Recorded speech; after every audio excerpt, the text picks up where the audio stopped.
अस्सलाम वालेकुम, मैं हूँ रिदा सैफ़ी। नाज़रीन, 2.5 साल बाद अल्लाह अल्लाह करके आखिरकार वो ख्याल आ ही गया और वो दुरुस्त बात ज़बान से निकल गई, जिसको ऑपोजिशन को तो सदियों से इंतज़ार उनको लग रहा था, ये 2.5 साल का अरसा, लेकिन अवाम को भी इस बात का शदीद एहसास था। और आज वो एहसास वज़ीर आज़म इमरान खान साहब की बातों में नज़र आया, आज वो एहसास वज़ीर आज़म इमरान खान साहब की आंखों में नज़र आया। उनके जज्बात से सरशार हो गए, अपने एहसासात और जज्बात का उन्होंने इजहार कर डाला, जिसमें उन्होंने ये नए आने वाली हुकूमत के लिए एक पैगाम भी दिया कि जी कभी भी नई गवर्नमेंट को इस तरह हुकूमत में नहीं आना चाहिए, पूरी तैयारी होनी चाहिए, जिस तरह से हम आए उस तरह से नहीं आना चाहिए। हर हमें तो सिर्फ 3 महीने समझने में ही लग गए कि काम किस तरह से किया जाता है। हर चीज़ जो हम बाहर से बैठ कर देख रहे थे, जब हुकूमत में आए तो वो बिल्कुल मुख्तलिफ थी। वज़ीर आज़म इमरान खान साहब, ये वही बात है जो कमोबेश अपोजिशन और सारे सहाफ़ी, सारे एंकर पर्सन्स अपने प्रोग्राम में बैठ के यही तबसरा और तज़िया जब पेश करते थे तो आपकी दरबार में जो है आपको ये बात बुरी लग जाती थी। आपके जितने भी मुआविन खुसूसी हैं, आपके जितने भी वुज़रा की काबीना है, उन सबको इस बात का बड़ा गम और रंज रहता था। और फिर उसके बाद वो सहाफ़ियों पर मुख्तलिफ इल्ज़ामात लगाते थे कि जी ये अपोजिशन की ज़बान बोल रहे हैं, अपोजिशन के ऊपर ये इल्ज़ाम लगाते थे कि ये बाहर के एजेंडे पर चल के गैर मुल्की फंडिंग के साथ जो है वो इस तरह की बातें कर रहे हैं। लेकिन आज जब आप ख़ुद ये बात कर रहे थे और जब यकीनन मुझे ये इस बात का मैं फ़ील कर रही हूँ कि जब आपने ये अल्फाज अदा किए होंगे और जब ये बात कर रहे होंगे तो शायद उनको इस बात का अब ज़रूर समझ आ गया होगा, क्योंकि कप्तान आप हैं, पूरी इस हुकूमत के कप्तान आप हैं, लीड आप कर रहे हैं, लीडर आप हैं। तो यकीनी तौर पर आपको इस बात का जब एहसास हुआ है तो आपकी टीम को भी आज इस बात का एहसास हो जाना चाहिए, जो बैठ के इन सारी बातों को 2.5 साल से डिफेंड कर रही है, हर प्रोग्राम में, हर प्लेटफॉर्म पे, हर फोरम पे। जब उनसे ये सवाल किया गया कि तैयारी क्यों नहीं की, जब उनसे सवाल किया गया कि तैयारी करके आना चाहिए था, जब उनसे सवाल किया गया कि आपके पास तो बहुत अच्छी टीम थी, सो वो टीम मईशत को चलाने वाली, वो टीम मुल्क को चलाने वाली क्यों नज़र नहीं आती आज। तो उस पे जो है वो पहले हर वक्त जो है वो आगे से उनको वो तनकीद बर्दाश्त नहीं होती थी और इस तरह की बात की जाती थी। बहरहाल वज़ीर आज़म इमरान खान साहब ने यह भी कहा कि हुकूमत के पास 2.25 साल का वक्त है, अब हमें कारकर्दगी दिखाना होगी। अब आए बाय शाएं से या फिर किसी भी रीज़न से, किसी भी वजह से जो है अब हम इस तरह से नहीं बैठ सकते, या अपना कोई भी रीज़न पेश करके चुप नहीं रह सकते, या अपने आप को काउंटर नहीं कर सकते।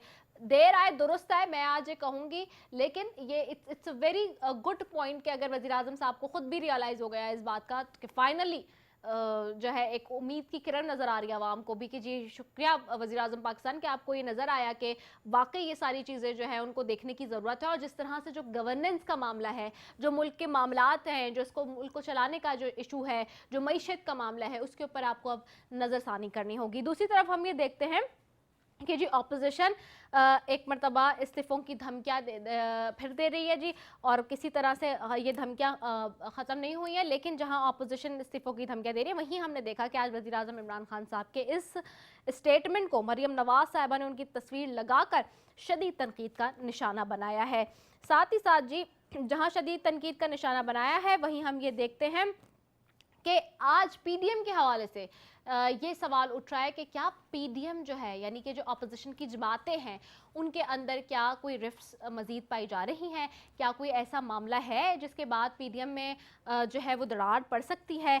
अच्छा, कैसे पड़ सकती है, क्योंकि अभी आप ये देखें, अभी तक तो जो इस वक्त तक हमारे पास इंफॉर्मेशन है और जो हमें ज़राए बताते हैं अपने, उसके अकॉर्डिंगली जो 26 को नोडेरो में मरियम बीबी जा रही हैं, रुकेंगी, और 27 को जो बीबी की शहादत के हवाले से जलसा होगा, उसके ऊपर जो है एक ही प्लेटफॉर्म पे कमोबेश नज़र आ रही है पीडीएम की सारी जमातें। लेकिन क्या इंटरनली जो ये बात चल रही है, क्या जो ज़राए कह रहे हैं कि पीपल्स पार्टी बैकआउट होने वाली है, ज़रदारी साहब अपना कुछ प्लान दे रहे हैं, बिलावल साहब अपना कुछ प्लान सोच रहे हैं, क्योंकि ये बात भी हम इस बात से इनकारी नहीं हो सकते कि वहाँ पे भी 3 किस्म की जो है वो लॉबीज़ हैं इस वक्त पाकिस्तान पीपल्स पार्टी के अंदर, और ये सब जानते हैं कमोबेश के।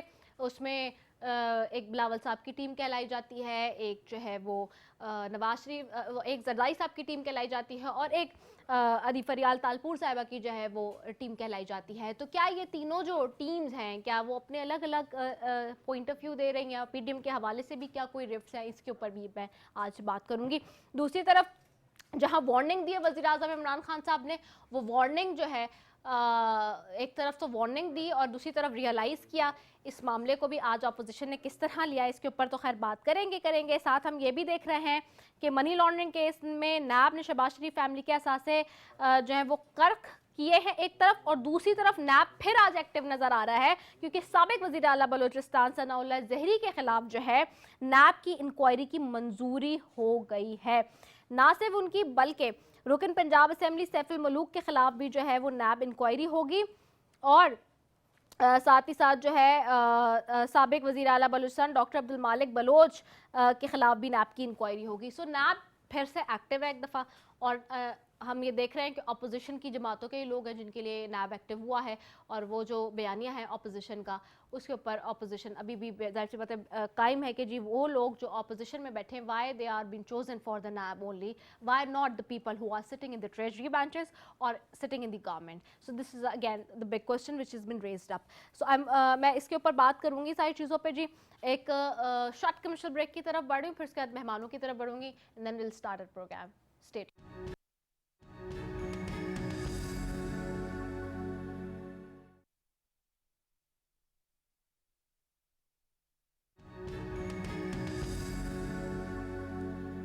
वेलकम बैक नाजरीन। Moving towards my guest, studio में सबसे पहले इस वक्त मौजूद है नुसरत वाहिद साहब है। मैंने पाकिस्तान तहरीक इंसाफ साहब को खुशामदीद कहती हूँ। Thank you so very much for giving us time.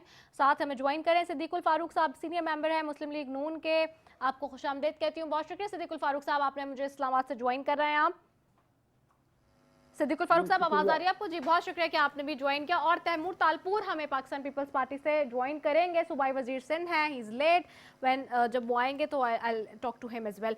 Coming to you Nusrat Wahid sahab, आज हुकूमत वो कह रही है, वज़ीर आज़म साहब, मैंने इंट्रो में अपने कहा, आपने वो मिस कर दिया, लेकिन मैंने आज यही बात की। आज वज़ीर आज़म साहब वो स्टेटमेंट दे रहे हैं, वो बात कर रहे हैं जो कमो बे 2.5 साल से अपोजिशन और तमाम ही सहाफ़ी एंकर पर्सनस बैठ के ये बात करते थे, तो उस वक्त बात बुरी लग रही होती थी, लेकिन आज वज़ीर आज़म साहब ने अपने मुँह से ख़ुद वो बात अदा कर दी।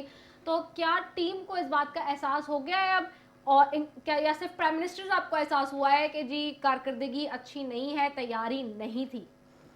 बिस्मिल्लाहिर्रहमानिर्रहीम। बहुत शुक्रिया रिदा। मेरे ख्याल में तो इस बात के ऊपर क्रिटिसिज्म के बजाय बहुत ज़्यादा अप्रिशिएट करना चाहिए कि उस पेडिस्टल पे खड़ा हुआ इंसान जो कि कुछ भी कह सकता है कि मैं बिल्कुल तैयार था और मैं बिल्कुल तैयार हूँ और मैं सब कुछ कर सकता हूँ, उसके बावजूद ही एक्नॉलेजेस कि एक्चुअली ये बिल्कुल सही बात उन्होंने की है। जो गवर्नमेंट पहली दफ़ा आ रही है उसको कम अज़ कम 2-2.5 महीने, 3 महीने, 4 महीने का टाइम देना चाहिए, ताकि वो उस अरसे में सारी चीज़ों को समझ लें। जिस तरह अमेरिका में होता है कि अभी वो जीते हुए हैं साहब जो बाइडन, लेकिन वो फ़ौरन ही हुकूमत नहीं संभाल रहे। वो इस अरसे में तमाम नो हाउ जानेंगे और उसके बाद फिर जाके वो हुकूमत बनाएंगे और ज्वाइन करेंगे, और वो तमाम लोग जिनको उन्होंने मिनिस्टर्स लेना है उन सब से वो निगोसिएशन कर रहे होंगे कि किसको किस पे लाएं, किसको किस पे लाएं। तो ये बहुत इंपॉर्टेंट बात है जो वज़ीर आज़म ने आज की है कि हर पार्टी को जो कि पहली दफ़ा आ रही हो या दूसरी या तीसरी दफ़ा जैसे भी आ रही हो,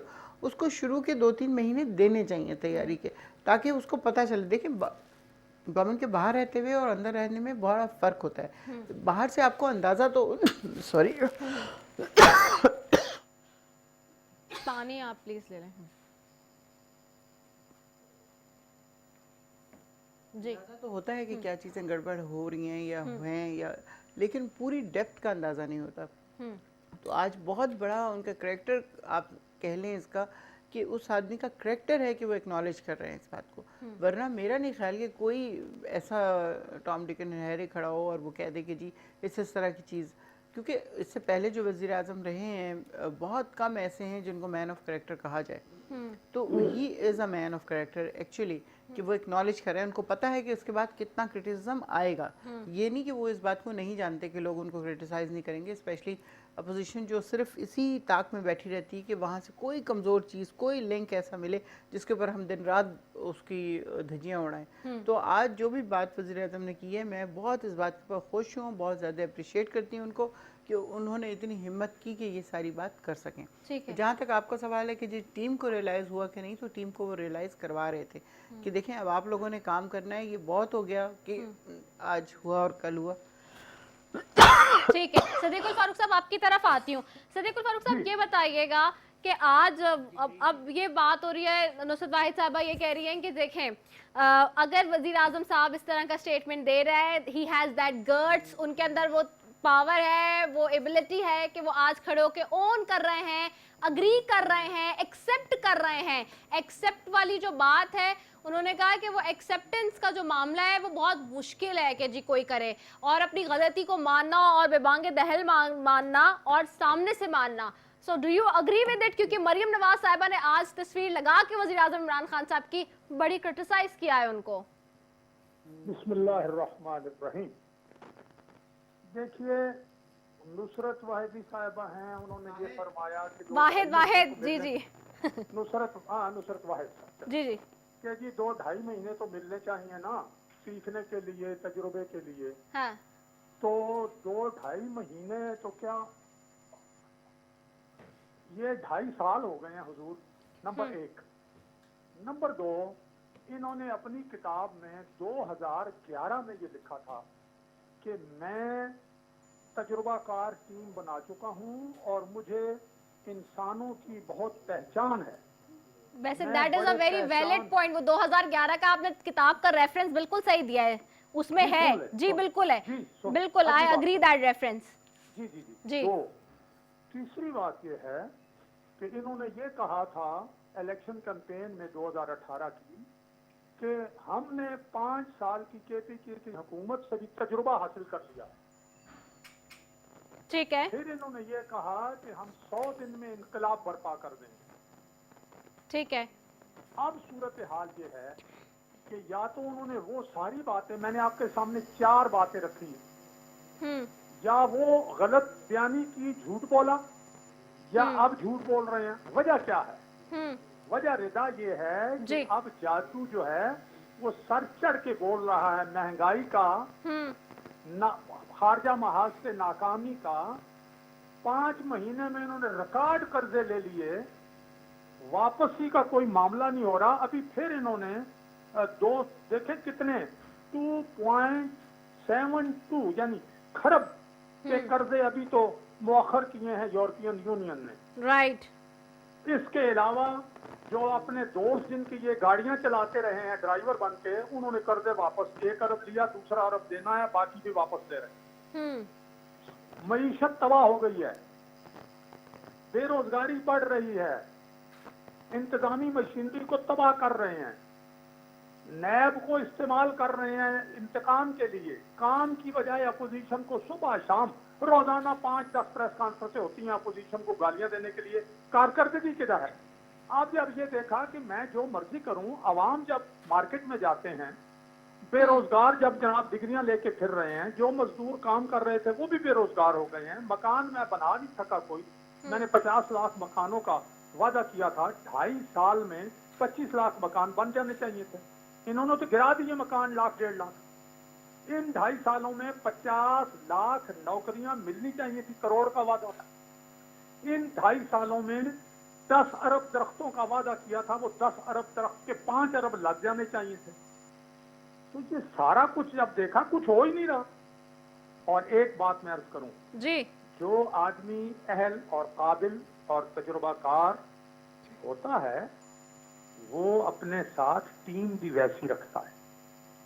इन्होंने जो टीम कहा, मैं बड़े तजुर्बा है, जो टीम रखी है नालायकों की और करप्ट लोगों की, चीनी चोर, आटा चोर, दवाइयां चोर, गैस चोर, पेट्रोल चोर, कोई एक बात है। ठीक है। जो चोरों की टीम साथ रखी है, दूसरों को चोर कहते हैं। अरब रुपए इन्होंने सिर्फ चीनी और आटे में कौन से लूट लिए, 200 अरब गैस में लूट लिए, 300 अरब दवाइयों में लूट लिए, कोई एक बात हो तो बताऊं।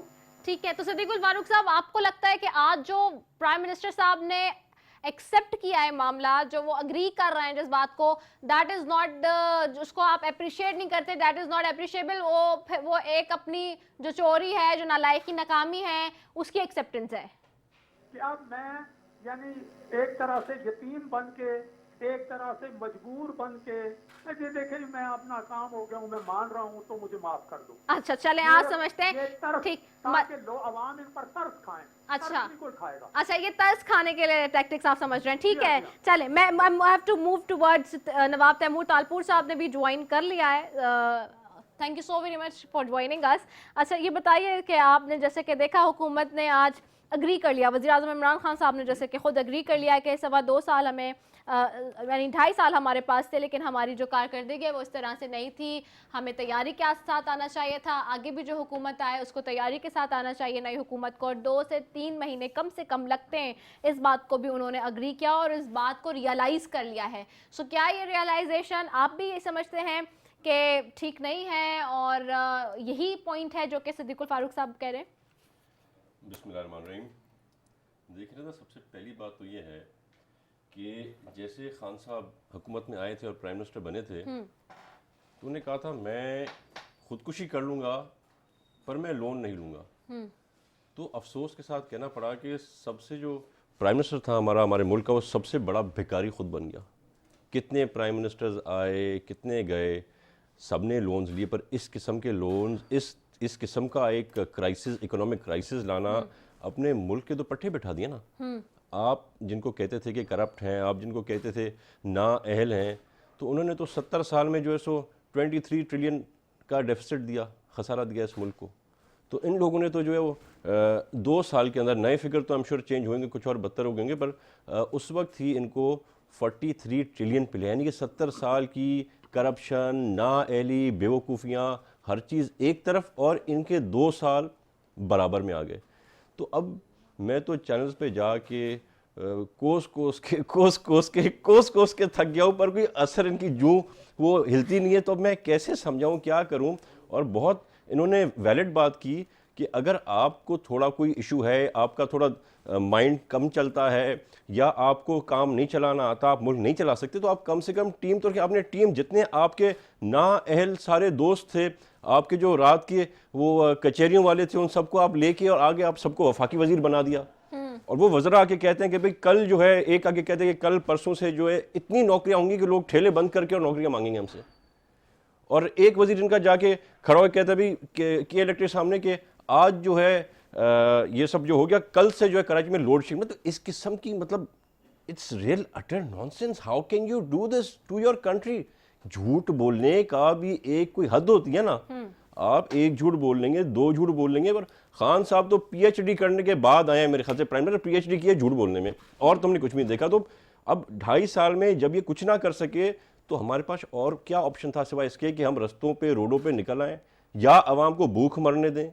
जो प्राइम मिनिस्टर आपकी जो है लाइफ सेविंग ड्रग्स की कीमत, 94 लाइफ सेविंग आइटम्स हैं, ड्रग्स हैं, जिनकी 250% आपने कीमत बढ़ा दी। मतलब you want to kill your people ना। शायद ये कोई साजिश है कि यहाँ से कोविड-18 और वहाँ से कोविड-19 दोनों मिल के लोगों को कुचलना चाहते हैं, मारना चाहते हैं, भूख मारना चाहते हैं, घरों से निकाल के मारना चाहते हैं। तो अब अल्लाह ही इनको पूछेगा, पर मैं पुरुमीद हूँ, क्योंकि एक तरफ से पीडीएम की 11 जमातें बहुत स्ट्रांगली उन्हें अपने अवाम के शो के साथ दिखा दिया है कि ये इनको नहीं बर्दाश्त करेंगे, इनको हटा के रहेंगे। और दूसरी तरफ मैं उतना ही पुरुमीद हूँ, जिस तरह से लोग इनको झोलियां उठा उठा के बदवाएं दे रहे हैं ना खान साहब को और उनकी टीम को। अच्छा। तो बहुत जल्द मेरे ख्याल से नचकारा हम पा जाएंगे इससे, और कोई बेहतर गवर्नमेंट इंशाल्लाह जल्द बन जाएगी। अच्छा, ठीक है। नुसरत वाहिद साहब, do you agree with the points जो सिद्दीकुल फारूक साहब ने कहा है और तैमूर तालपुर साहब ने कहा है कि आपने बड़े आसानी से अग्री कर लिया, रियलाइज़ कर लिया, लेकिन उसमें जो आवाम पिसी है, जो लॉस हुए हैं, जो लॉसेस, और जो लोगों के जिस तरह से इस वक्त तक बहुत बुरे हाल हो गए, मईशत की जो तबाहकारी है, को उसका फिर रिस्पॉन्सिबल कौन होगा अगर आपने इस बात को अग्री कर लिया है? तो देखें, ये मुझे बहुत ही हैरत होती है जब ये दोनों पार्टीज़ मिलके इस किस्म की बातें करती हैं, क्योंकि इनको भी अच्छी तरह पता है इस बात का कि इस वक्त मुल्क की हालत जो है, जो कर्जे लिए गए हैं, जो ज़ाहिर है जो इन्होंने कर्जे लिए थे ऑलमोस्ट उतने ही कर्जे हम लोगों ने ले लिए। क्यों लिए हैं वो कर्जे? क्या हमारे पास पैसे मौजूद थे? क्या हमारे पास जो आपको वापस करने थे कर्जे, उनके वो पैसा मौजूद था, मुल्क चलाने के लिए मौजूद था, डेली बेसिस पे करने के लिए मौजूद था, सूद देने के लिए मौजूद था, और हमने वो पैसा कहीं छुपा के रख लिया, या हमने भी बाहर भेज दिया हुंडी के ज़रिए, या लालचों वटेवर के जो ज़रिए। भी जी। और हम जो है वो पता नहीं कौन सी याशी कर रहे हैं यहाँ पे। वो आदमी जिसने कहा था मैं खुदकशी कर लूँगा IMF के पास अगर मुझे जाना पड़ा, हाँ। तो मैं समझती हूँ उन्होंने कम से कम 100 दफ़ा खुदकशी की होगी अपने दिल में, अपने दिमाग में, कि जो आदमी मुसलसल खड़ा होकर, उसने आज तक अपनी ज़ात के लिए कोई पैसा नहीं मांगा। हाँ। उनको ना अपनी ज़ात के लिए पैसा चाहिए, ना ओहदा चाहिए, ना कोई और चीज़ चाहिए। वो जो मुल्क की हालत बिगड़ी हुई है उसको संवारने के लिए वो दिन रात कोशिश कर रहे हैं। और ये बात आप भी जानती हैं, मैं भी जानती हूँ कि वो किस कदर एम्पैथिक हार्ट के इंसान हैं कि उनसे गुर्बत देखी नहीं जाती। वो ख़ुद बेइंतहा परेशान है इस बात के ऊपर कि अवाम परेशानी का सामना कर रही है, इस गुर्बत का सामना कर रही है, महंगाई का सामना कर रही है, लेकिन उसको ख़त्म करने के लिए टाइम चाहिए। देखिए, जो चीज़ पिछले 40 साल में बिगड़ी हुई है, नून लीग जो है वो पिछले मेरे ख्याल में 30 साल से है, और ये इस वक्त कंटिन्यूसली 15वां साल है इनका, बेनज़ीर और जुल्फ़िकार अली भुट्टो को छोड़ के। 15 साल में आपने सिंध की हालत इतनी दुरुस्त नहीं की कि वहाँ पे आप बाहर की सड़कों की बात नहीं कर रही, मैं हाईवे की बात नहीं कर रही हूँ, नेशनल हाईवे की बात नहीं कर रही हूँ, मैं शहरों के अंदर की सड़कों की बात कर रही हूँ। इस कदर टूटी फूटी है, खाने को कुछ नहीं है, पीने को साफ पानी नहीं है। आज ही मैं कहीं पे बात कर रही थी कि वहाँ पे इस किस्म के काले रंग के लोग देखे हैं जो नॉर्मल पाए नहीं जाते। जब वहाँ पूछा गया उनसे, थर के लोगों से, तो पता चला वो पानी, नमक का पानी पी पी के उनके गुर्दे, हर चीज़ फेल हो चुकी है, लेकिन वो जीने के लिए कर रहे हैं ये काम। अब ये कहेंगे इतने प्लांट लगा दिए हमने, इतने पता नहीं क्या लगा दिए, इतने क्या लगा दिए, उसमें से काम कोई भी नहीं करता। सही। तो वो सब कुछ सुधारना 2-2.5 साल इज़ नथिंग। किसी हुकूमत के लिए भी आप कह दें या किसी मुल्क की हिस्ट्री में कह दें, 2.5 साल इज़ नथिंग।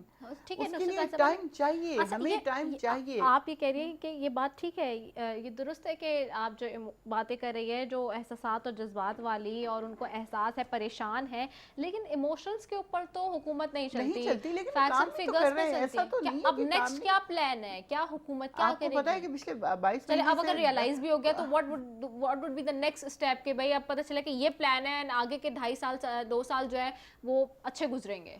देखिए, काम हो रहा है, हर जगह पे काम हो रहा है। आपको पता है नेशनल बैंक से कर्जा नहीं लिया गया पिछले मेरे ख्याल में 1 साल से, कोई कर्ज नहीं लिया, खुद अपनी ओन पे हम लोग कर रहे हैं जो कुछ भी कर रहे हैं। आपकी सनतें बेइंतहा तेज़ी से काम करना शुरू हो गई हैं, जिसमें सीमेंट की सनत है, उसके अलावा फैसलाबाद के सारे कारखाने काम कर रहे हैं। हर चीज़, हर जगह सनत बुरी तरह काम करना शुरू हो गई है कि हमें मज़दूरों की कमी पड़ गई है, कि शहर से बाहर से बुलाए जा रहे हैं मज़दूर। सिंध में सनतें बंद हो रही हैं, गैस की शॉर्टफॉल है, शॉर्टफॉल पूरा नहीं गैस करे, तो सर्दियों जनवरी में अभी देखें, और बुरा हाल होगा, हाँ, उसको लेकिन तो गैस प्रॉपरली टेकअप नहीं किया। पाकिस्तान गैस इतनी ज़्यादा पैदा नहीं करता, ये बात आपको भी पता है, मुझे भी पता है, लेकिन सर्दियों में गैस की शॉर्टेज होती है, हमेशा से होती है। LNG जो आ रही थी वो आप लोगों ने रोक दी ना। पिछले अब वो 6-7 आप साल लोग से उनको मैं बुरा खुद कह रहे इसको थे, नून बर्दाश्त लीग कर- वालों को, कि वो LNG में उनके नैब के केसेस और मिफ्ता और शाहिद खाकान के दोनों के ऊपर जो है वो डाल दिया सारा मामला। लेकिन अब सवाल ये कि आपसे भी तो वो चीज़ मैनेज नहीं हो रही, वो सेक्टर मैनेज हो जाएगा। अभी अगर कोई गलती हुई है तो वो ठीक हो जाएगी, अगले उसमें ऐसा नहीं चलें। होगा कि वो उसी तरह वो चीज़ ख़राब होगी। एक बात होती है, वो अभी फिर ये कहेंगे नालायक है, नाअहल है, पता नहीं क्या है, तो जाहिर है वो चीज़ एक दफ़ा ये गलती होती है, दोबारा नहीं होती। ठीक है। अगर वो किसी ने उसको रोका है आने से और कोई गलती की हाँ। है, तो अब उसकी पकड़ होगी और अगली दफ़ा इस तरह की चीज़ नहीं होगी। ठीक है, सही है, अगली दफा नहीं लेकिन होगी। गैस हमेशा से सर्दियों में कम पड़ती है। मुझे खुद अपने घर में पता है कि मैं सिलेंडर मंगवा के, और फिर हमारे यहाँ चूल्हा चलता है और खाने पीने की चीज़ें चलती हैं। लेकिन ये मामला हल हो जाना चाहिए था। सिद्दीकुल फारूक साहब, आपसे मैं सवाल इसी पे पूछूंगी, लेकिन मैं एक शॉर्ट कमर्शियल ब्रेक की तरफ बढ़ती हूँ। Will be right back after it.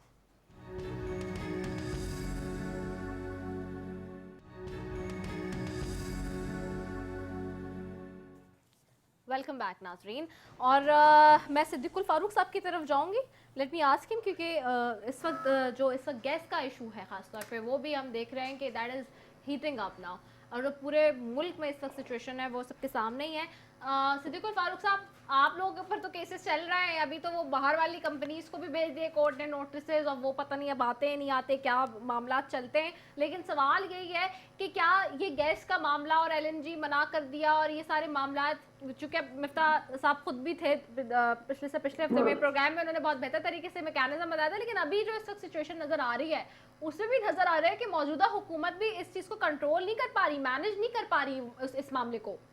देखिए, हमने अल्लाह के फजल करम से न सिर्फ कंट्रोल किया बल्कि जीडीपी 5.8 तक पहुंचाई, इन्फ्लेशन 4% तक नीचे ले आए, फिर इसके साथ शरह सूद हमने 5.6% कर दी। ये बहुत से मैं अब इस वक्त नहीं, लेकिन देखिए कोरोना भी तो फैक्ट है ना, इसको भी तो थोड़ा दिमाग में रखना है। हाँ, आप कोरोना से पहले फरवरी तक के आशार्य ले लेना, पूरी दुनिया की इकोनॉमी को बुलडोज हो गया, लेकिन पाकिस्तान की इकोनॉमी फिर भी -1 पे आप खड़ी है। फरवरी तक से मैं एक बात अर्ज करूं, मैं एक बात अर्ज करूं। पहली बात तो ये है कि इस वक्त ना सिंध हुकूमत की कारकर्दगी जेर बहस है, न बलोचिस्तान। इस वक्त कारकर्दगी जेर बहस है पीटीआई की, इमरान खान की क़यादत में मरकजी हुकूमत की, और उनकी जहां जहां हुकूमतें हैं उसमें ये मेरी बहन नुसरत साहिबा फरमा रही हैं कि जनाब अली देखें, वो तो मुल्क की हालत संवारने के लिए दिन रात उन्होंने काम करने की कोशिश की। देखिए, चले एक लम्हे के लिए मान लेते हैं, लेकिन वो नाकाम हो गए। जब एक आदमी जिसे एक जिम्मेदारी सौंपी जाए वो अदा करने में 2.5 साल, 1 साल और है, उसके बाद शुरू हो जाती है इलेक्शन मुहिम। तो जब नाकाम हो जाए 2.5 साल में, वो फिर 1 साल में कामयाब नहीं हो सकता। आप मान रहे हैं आपकी टीम नहीं है ठीक, फलां नहीं है ठीक, तो मेरे भाई ये साबित हो गया कि आपने अगर बहुत ही खुलूस नियत से रात दिन एक करके भी जिद्दोजहद की, आपको काम करना नहीं आता, इसलिए आप इस्तीफा दें। ज्यादा से ज्यादा जिसमें आप कामयाब हो सकते हैं, 11 रुकनी आप टीम बनाएं क्रिकेट की, जाएं कोई एक और वर्ल्ड कप जीतने की कोशिश करें, या चलें कोई शौकत खानम जैसा कोई और अस्पताल बना तो दें। सिद्दीकुल फारूक साहब, आप लोग वेट कर लेना 1 साल और। आप तो कह रहे थे कि 5 साल जमहूरियत के पूरे होने चाहिए, जमहूरियत को डेंट लगेगा, अब डेंट नहीं लग रहा। जमहूरियत को डेंट उस वक्त लगता है जब गैर आईनी काम हो। मिड टर्म इलेक्शन, वजीर आजम का इस्तीफा देना नाकामी। क्यों तो आप लोग असेंबली क्यों नहीं जा रहे, असेंबली में क्यों नहीं ला रहे नो कॉन्फिडेंस मोशन? देखे ना, ये जो बात आज उन्होंने की है, अगर आपने जमहूरी काम करना है तो जाए ना असेंबली में, नेशनल असेंबली में जाए, आपके पास मौजूद है, पार्लियामेंट है, आप वहां जाके इस्तीफे दें, या फिर आप वहां जाके इस्तीफे भी आप लोग तो दे नहीं रहे, खैर स्पीकर को, वो भी मैं इसमें क्या बात करूं, वहां पे आप ले आए ना नो कॉन्फिडेंस मोशन वजीर आजम के खिलाफ। सारे सवाल के 3 हिस्से हैं, मैं तीनों को जवाब देता हूँ। हाँ, पहली बात यह है कि आइन राइट टू असेंबल देता है आवाम को, हुकूमत को प्रेशराइज करने का इख्तियार और हक आइन देता है। हम आवाम की अदालत में भी जा रहे हैं और हमने ये कहा है कि इस्तीफे, हमारा शेड्यूल आपके सामने है, इस तरह फिर आप ना कहा करें ना। अच्छा, हमारा शेड्यूल जनवरी के आखिर में जाएं या फरवरी के शुरू में।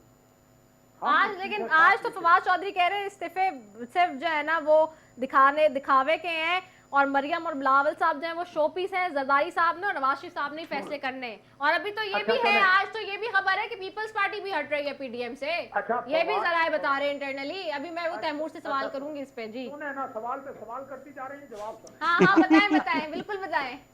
अगर फवाद चौधरी की बात आप सुन रही हैं तो फवाद चौधरी तो उन्होंने पिछले हफ्ते कहा है कि एनआरओ का इख्तियार इमरान खान के पास है ही नहीं, फिर उनकी पहले ये बात तो माने ना। ठीक है, एनआरओ नहीं दूंगा, एनआरओ नहीं दूंगा, सही वो है। कहता है एनआरओ का इख्तियार ही नहीं है, नंबर 1।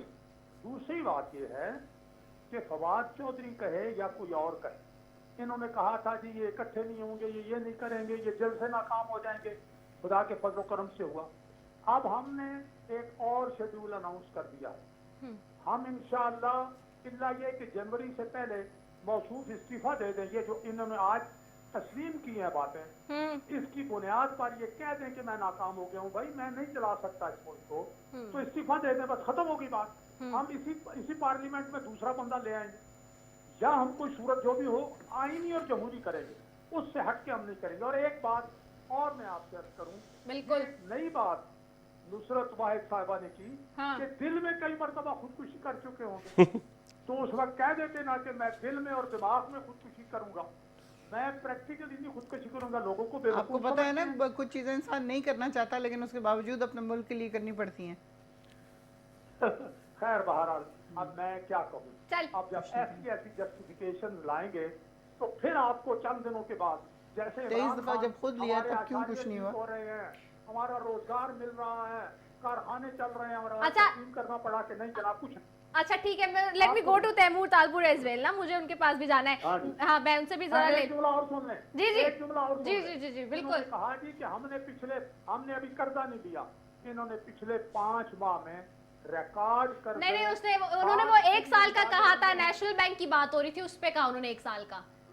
चले फिर मैंने उतनी सुनी। जी, जी, जी, जी, नहीं, वो उन्होंने उस पे कहा था, मैं उस पे वो बता दी पूरी बात, इसलिए आपको। ओके। मैं तैमूर तालपुर साहब आपकी तरफ आती हूँ। तैमूर तालपुर साहब, क्या हो रहा है ये जो आज फवाद चौधरी साहब भी लेकिन एक तरफ तो कह रहे हैं ऑपोजिशन जो है और जो पीडीएम का इत्तेहाद है वो भी नहीं रहेगा, सियासत वापस मामूल पर आ रही है, क्या आप लोग वाकई जाएंगे? क्योंकि देखें, अगर जमहूरी आप लोगों ने कोई इकदाम उठाना है तो इस्तीफे सवाल हमारा पहले ही था। जिस दिन आप लोगों ने इस्तीफों का अनाउंस किया, हमने कहा इस्तीफे जाके आप स्पीकर को दें, काम खत्म, एक वक्त पे जाए और सारी चीज़ें हैंड टू हैंड हो जाएगी। आप लोग इतने दिन से इधर उधर घुमा रहे हैं।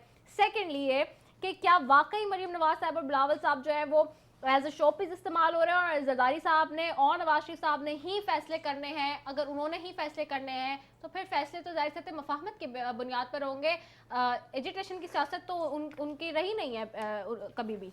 पहली बात तो मैं आपसे क्लियर करता चलूँ कि हम जो कैंडिडेट्स हैं पीपल्स पार्टी के टिकट्स पर आए, MPs MNAs बने, मिनिस्टर्स बने, हमारा एक पार्टी का डिकोरम होता है, एक तरीक़ेकार होता है। अगर मैं एक इंडिपेंडेंट MPA हूँ, मैं आज़ाद जीत के आया हूँ, तो मैं जब चाहूँ जाके इस्तीफ़ा दे के आ जाऊँ स्पीकर के हाथ में। पर मैं जिस जमात ने मुझे मुंतखब किया है, जिस जमात की वजह से मैंने वोट लिए हैं, तो मेरा फ़र्ज़ बनता है कि मैं उनके हाथ में ही इस्तीफ़े दूँ। पहली बात ये मैं क्लियर कर। दूसरी बात, हम कोई इतनी जल्दी में नहीं इस्तीफ़ा देने की, हम जल्दी में हैं इमरान खान को हटाने के। लिहाजा उसके लिए जो तरीक़ेकार PDM ने बनाया है, जिस तरह से PDM कहेगी उसी के कहने पर पाकिस्तान पीपल्स पार्टी हो या PML नून हो या मौलाना साहब हो, हम एक साथ करेंगे। ये अगर समझते हैं कि प्राइम मिनिस्टर को ही हटाना है, अगर बात चुके ये, क्योंकि बिलावल साहब ने कल भी ये स्टेटमेंट दिया कि वज़ीर आज़म इमरान खान साहब से बात नहीं हो सकती, उनको हटा दिया जाए तो, और आज भी इसी पे बात हो रही है, and then so on and on. So अगर PM को ही हटाना है, वज़ीर आज़म इमरान खान साहब नहीं चाहिए, तो why you people are not tabling जी, आप जो क्या कहते हैं असेंबली में, कौमी असेंबली में जाएं और वहाँ जाके मोशन मूव करें और जी कहें कि जी नो कॉन्फिडेंस मोशन लेकर आते हैं और जी वज़ीर आज़म को चेंज करें, तो वो तो बड़ा आसान है। वो आसान नहीं है, जमहूरी क्योंकि तौर आपको उसके लिए नंबर्स चाहिए। हाँ, वो नंबर्स 2/3 अभी मेजॉरिटी तो वैसे भी हुकूमत के पास तो नहीं है। वो हमारे पास भी नहीं है ना। टू रिमूव हिम, हमें जो नंबर्स चाहिए, we don't have these numbers, so we can not go that way. 11 जमातों का इत्तेहाद है वहाँ, आपको नहीं लगता कि वो सारे आप लोग मिलके जो है वो नहीं कर नहीं, सकते हैं? हम अगर 50% ज़्यादा होते तो हम प्राइम मिनिस्टरशिप के लिए बैठे हुए होते, चेयरमैन बिलावल प्राइम मिनिस्टर, फिर हम तो पीछे फिर ना आप बैठे। लोग तो वेट वी आर क्यों नहीं कर रहे हैं? वी आर जमहूरियत तो ये कि वेट करते हैं आप लोग, क्योंकि जरदारी साहब ने भी कहा था कि हम किस हटाएंगे। चीज़ का वेट करें? चले, मैं कहता हूँ कि ठीक जरदारी है, साहब तो कहते थे इनकी मैं- शिप खुद ही मैं सेट मैं करेगी, ये चल खुद ही मैं जाएंगे। मैं कहता हूँ कि ठीक है, अगर खान साहब रोज़ खुदकुशी करते हैं अपने ख्वाबों में और अपना नींद में या नशे में, मुझे नहीं पता किस वक्त वो खुदकुशी करते हैं, पर अगर वाकई वो इतने सीरियस होते इस चीज़ के साथ, तो कम से कम उनकी नीयत तो साफ नज़र आती ना। नवाज शरीफ के टाइम पर आप 117th मोस्ट करप्ट नेशन पे थे, उसको 3 दर्जे बदतर करके 120 पे ले गए। एमनेस्टी इंटरनेशनल के लिए मैं तो नहीं कह रहा। आपने कहा था कि आप जो है ना, कुछ भी हो जाएगा, आप एमनेस्टी नहीं लेंगे। जो एमनेस्टी लेता है वो चोर होता है, जिसको देते हैं वो डाकू होता है। तो चोर खान साहब निकले, डाकू मैं क्या कहूँ, किसने एमनेस्टी ली? I don't want to use that word for someone, जो खान साहब ने यूज़ किया था। तो उनकी नीयत तो साफ होती है ना, जो उन्होंने बातें कही थी, कम से कम करप्शन खत्म कर देते। चलें ठीक है, वो करप्शन खत्म करते, उनके साथ खड़े हो जाते, भाई ठीक है नीयत मंदा साहब है। पर मसला ये है कि दाल में काला है ही नहीं, पूरी दाल काली है और सब एक जैसे हैं, सब मिले हुए हैं, पूरी मिली भगत है। आप देखें ना, आप एक वजीर को हटाते हैं कह कर के वो जो है करप्ट है, आपने फिरदौस शमीम साहिबा को जो है अपना हटा दिया, उसके बाद आप उसे फिर फिरदौस आशिक, सॉरी, जो दोनों एक जैसे हैं, भाई बहन ही लगते हैं मुझे वैसे, तो उसको आप वापस लेके आ गए। फिर से आपने कहा कि करप्ट हैं। जब वो निकली, उसने हर जगह पर बैठ के कहा कि मुझे इन्होंने इसलिए निकाला क्योंकि मैं ऊपर पैसे नहीं दे रही थी। तो अब शायद उसने भी ऊपर पैसे देने शुरू कर दिए, तो उसको वापस लेके आ गए। तो ये सारा एक टोला है चोरों का, जिनका मकसद ये था अवाम को बेवकूफ़ बना के यहाँ पर आए, अवाम का उल्लू बनाया, अवाम के साथ झूठ बोला और आज तक झूठ बोलते जा रहे हैं। और ये वाहिद आदमी है जो झूठ बोलकर फख्र करता है कि यू टर्न लेना जो ये सियासत है। भाई ऐसी सियासत से खुदा बचाए जिस सियासत में आपके कोई मॉरल्स, कोई एथिक्स ना हो, जहाँ पे आपको झूठ बोलने में आपको प्राइड मिले। आप देखिए अभी अभी जो हालत हो गई है खान साहब की, तो खैर आप लोगों ने भी और शहबाज इससे शरीफ साहब भी बड़ा कहते थे मैं जिंदगी में रोड कोई पे यू टर्न है, घसीटूंगा और ये वो इससे सारी बड़ा बातें कोई होती जिंदगी थी। का यू तो टर्न वो भी होगा तो कि पीपल्स पार्टी और नैब के दोनों मैं वो इन्होंने उसी एक पे दूसरे बात को कर रही हूँ। हम U-turn तो सभी ले रहे हैं ना हम इस बीमारी कोविड-18 को खत्म करने के लिए और इससे इंशाल्लाह जान ख्वाब छुड़ाने में के ख्वाब लिए एक इंतकाल हम किया। सब मिलकर हर वो मुमकिन चीज करेंगे, क्योंकि मैं समझता हूँ इनको हटाने में अवाम की तरफ से भी दुआएं मिलेंगी। अल्लाह भी खुश होगा कि इन झूठों को एक तरफ अच्छा, उतार क्या के साइड पर पाकिस्तान करें। पीपल्स पार्टी लॉन्ग मार्च तक पीडीएम का हिस्सा है नहीं है? पाकिस्तान पीपल्स पार्टी, आपको मैं ऑन द रिकॉर्ड बता दूं, और ये देखिएगा आखिरी वक्त तक जब तक हम खान साहब को नहीं हटाते हम साथ रहेंगे। और आप एक और चीज़ देखेगी, क्योंकि अब दो नौजवानों की क़यादत है, एक तरफ से चेयरमैन बिलावल, एक तरफ से मरियम नवाज साहिबा। तो जब ये दोनों साथ होंगे तो you will see we will not just have a coalition till the he is gone, even after that you will see us working together for the betterment of the country. अब देखना ये क्या मजबूरी होगी कि वाकई वो दोनों फैसले करें नौजवान के बजाय, अल्हम्दुलिल्लाह, या फिर अल्हम्दुलिल्लाह, जरदारी साहब, नवाज ज- शरीफ साहब जो कहते हैं वो होता है? नहीं, मैं जहाँ तक जरदारी साहब का मैं जानता हूँ, बिलावल साहब का मैं जानता हूँ, उन्होंने पूरा फ्री हैंड दिया हुआ है चेयरमैन साहब को। अच्छा। पर चेयरमैन साहब जब भी कोई बड़े फैसले करते हैं तो he goes and he consults his father and then he does what he wants to do. He is always getting a go ahead, पहली बात। और आप खुद देखें ना, ये जो हालत क्यों हुई कि खान साहब को ऐसे करके डराना पड़ा हमें कि भाई मैं नैब और मैं एफआई, वो यार हमने जनरलों के साथ हम लड़े हैं, हमें आप क्या ये दाढ़ी करके अच्छा, दिखा रहे हैं। हुकूमत इलेक्शन कराने के लिए तैयार है, हुकूमत कह रही है कि हम इलेक्शन कराएंगे, तो आप मुझे ये बता दें कि पीडीएम क्या इंतखाबी इत्तेहाद भी होगा या नहीं? हो सकता है, ये बहुत प्री मेच्योर है, क्योंकि मैंने आपको पहले ही बता दी कि both the leaders are like minded, उनकी एक बहुत अच्छी अंडरस्टैंडिंग है। Same question with you in a brief manner, एक लाइन में ही बता दें सिर्फ, टाइम मेरे पास खत्म है, मुझे नुसरत वाहिद से जवाब देना है। अगर आप हुकूमत इलेक्शन की तरफ जाती है तो क्या पीडीएम इंतखाबी इत्तेहाद भी होगा? पीडीएम को जैसे ये बात की कि पीडीएम एक कौमी जिरगा बन चुका है, ये सीट एडजस्टमेंट भी कर सकता है अच्छा, और ये इलेक्शन अलायंस में जो है वो तब्दील हो सकता है। ठीक है, इलेक्शन अलायंस में तब्दील हो सकता है। नुसरत वाहिद साहिबा, ये इस्तीफे सारे मिल जाते हैं तो फिर इलेक्शन किस तरह से कराएंगे इतनी सारी सीट्स पे? चूंकि अब तो सेनेट का भी इलेक्शन कमीशन क्लियर कर चुका है मामला, तो फिर किस तरह से होगा? जैसे इलेक्शन होता है उसमें क्या ऐसी बड़ी, इन्होंने इस्तीफे दे दिए, बात हमारे पास इतने वसाइल हैं, हमने वो लास्ट इलेक्शन ही बहुत मुश्किल से करा किया वो था। तो सही है। हाँ। ये तो इनको सोचना चाहिए ना, ये तो मुल्क के बहुत बड़े हमदर्द हैं। हाँ। इन्होंने मुल्क को आज आसमान पे पहुंचा दिया, दूध और शहद की नहरें इनके दौर में बह रही थी, आज वो हमने उसको हाल नहीं बदलने था जो आज है। बिल्कुल, तो वो जाहिर है इसी तरह होना था ना, जो हमने आपको बहुत बेहतर पाकिस्तान दिया बिल्कुल, था, इस बिल्कुल, नया बिल्कुल। पाकिस्तान को आपने तबाह बर्बाद कर दिया। हमने तबाह बर्बाद कर दिया जी। तो जिस तरह इलेक्शन होते हैं बिल्कुल उसी तरह इलेक्शन होंगे। अगर इन लोगों ने इस्तीफा दे दिया तो आपको पता है प्राइम मिनिस्टर ने बिल्कुल शुरू में कहा था कि मैं फ़ौरन इलेक्शन करवाने की कोशिश करूंगा, जिस तरह दूसरा इलेक्शन होता है वो इलेक्शन हो जाएगा, ठीक। उसमें कोई ऐसी बात नहीं है, हमें पता है। लेकिन ये अपने वोटर्स के पास किस मुंह से जाएंगे कि जिन्होंने इनको मुंतखब किया, इनको असम्बली में भेजा और वहाँ पे इन्होंने जो काम किया वो हमें भी पता है, आपको भी पता है, और फिर उसके बाद ये इस्तीफे दे दें और फिर उनके पास चले जाएं, जी आप हमें वोट दे दो, वो कहेंगे आप पागल हैं क्या, क्यों क्यों क्यों आपको दोबारा वोट दें जब आपको पहले वोट दिया, तो आप क्यों इस्तीफे दे के आए? इट इज नॉट पॉसिबल, कहीं दुनिया में ऐसे नहीं हुआ। आपकी 10, 20, 30 सीटें जाएं तो आप रीइलेक्शन करा सकते हैं, आप 100, हंड्रेड्स ऑफ सीट पर रीइलेक्शन कराएंगे, इट्स इम्पॉसिबल। जनरल इलेक्शन होगा और कोई उसके अलावा हल ही नहीं है इसका। जनरल इलेक्शन होगा जी, मिड टर्म इलेक्शन हो सकता है, सिद्दीकुल फारूक साहब ये कह रहे हैं और नवाब तैमूर तालपुर कह रहे हैं कि जनरल इलेक्शन की तरफ जाएंगे, जबकि हुकूमत इलेक्शन कराने के लिए पूरी उम्मीद है कि जितने इस्तीफे आएंगे उन सीट्स पे इलेक्शन कराएगा। बट ये आज एक नई बात है मेरे लिए कि अलायंस बन सकता है, सिद्दीकुल फारूक साहब ने भी कहा, और जैसे कि तैमूर तालपुर साहब ने भी कहा कि जी इंतखाबी इत्तेहाद हो सकता है आगे जाके, ये भी पॉसिबिलिटी है, सीट एडजस्टमेंट भी की जा सकती है इनफैक्ट जब इलेक्शन होते हैं तो। वेल इसी के साथ जी अपनी मेज़बान रिदा सैफी को दीजिए इजाज़त। पाकिस्तान जिंदाबाद।